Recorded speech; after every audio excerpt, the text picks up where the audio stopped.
The Los Angeles Zoo announced that Evelyn, a 46-year-old gorilla famous for her red hair, has been euthanized. Not because she was sick, but because it's LA and she was in her 40s.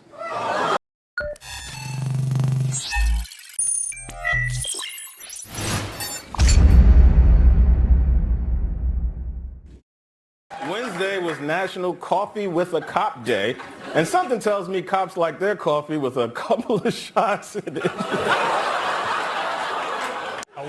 It's getting worse. A woman flying to Detroit said she woke up to a pastor urinating on her, which explains why her dream was about her being baptized.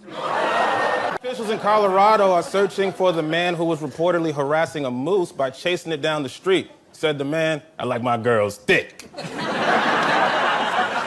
A white student at the University of Kentucky was arrested after she was caught on video using a racial slur and assaulting 2 black students. She has been charged with 1 count of impersonating a police officer. I don't know if you guys saw it today. Morocco beat Portugal in the quarterfinals of the World Cup.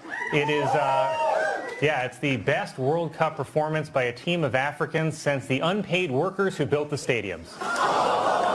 Kevin Spacey, hold for applause, Kevin Spacey made his first public speaking appearance in 5 years where he thanked Italy's National Cinema Museum for having the balls to invite him.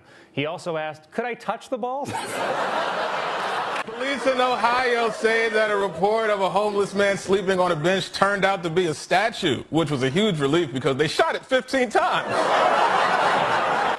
The U.S. men's soccer team failed to qualify for the Olympics for the 3rd time in a row. But fellas, keep your heads up and remember that win or lose, you will always get paid more than the women's team. You're not going to like this. The chief of the Cherokee Nation is calling on car maker Jeep to stop using the tribe's name on its vehicles. So Jeep has agreed to change the name to, the Aunt Jemima Mobile.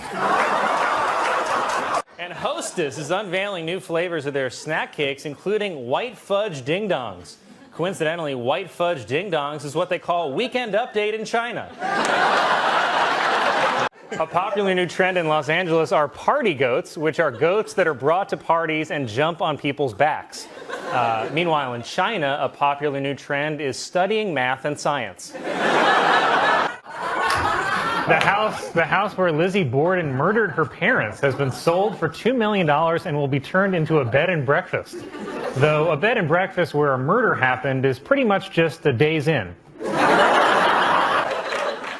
Oh, God. Nigeria's President Muhammadu Buhari, for the first time, denied months-old rumors that he had died and been replaced by a look-alike from Sudan.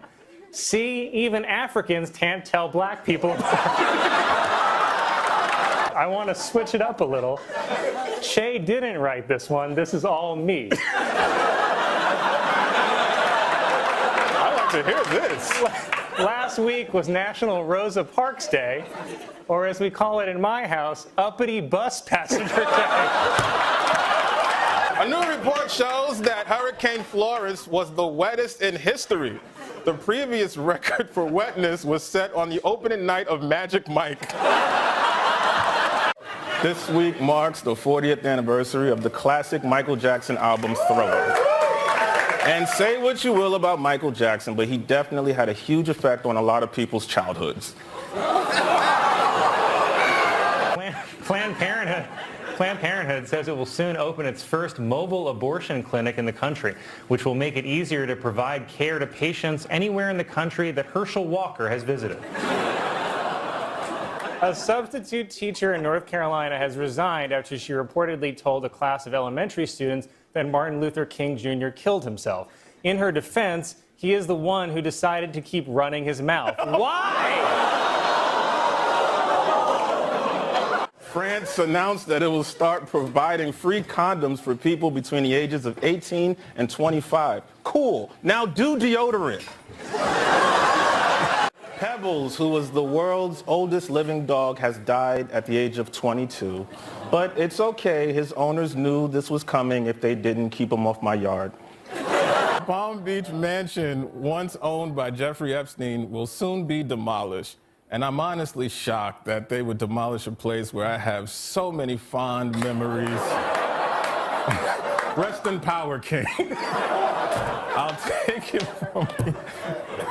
To be fair to Judge Kavanaugh, it's insane that he has to answer questions about his high school yearbook. If you looked into anyone's high school yearbook, you'd find something super embarrassing. Like, I regret that my senior quote was a Smash Mouth lyric, and I very much regret that my hairstyle was the Rachel. The Postal Service announced a new stamp honoring the late Supreme Court Justice Ruth Bader Ginsburg. There's also a stamp honoring Clarence Thomas that says, "Flip me over and start licking." Elon Musk took over Twitter. Use of the N-word on the site has reportedly jumped 500%. It's the biggest increase in the use of the N-word since the last time I stubbed my toe. Police in England are now using specially trained dogs to detect semen at crime scenes.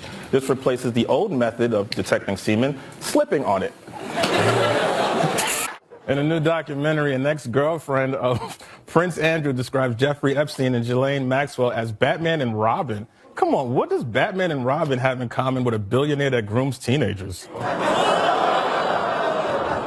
Warner Brothers is producing a new movie in which Superman is black. And a black Superman actually makes a lot of sense when you remember that Superman was abandoned by his parents as a baby. Diego police are being investigated after video surfaced of them using excessive force on a homeless black man accused of urinating in public. But I say great work keeping our streets clean, boys. Yes, sir. Anything the police do is all right with old Mikey Che. Well, I knew you'd like that one, so here's another one. Warner Brothers is producing a new movie in which Superman is black. In this version, black Superman's kryptonite is an honest day's work. Whoa!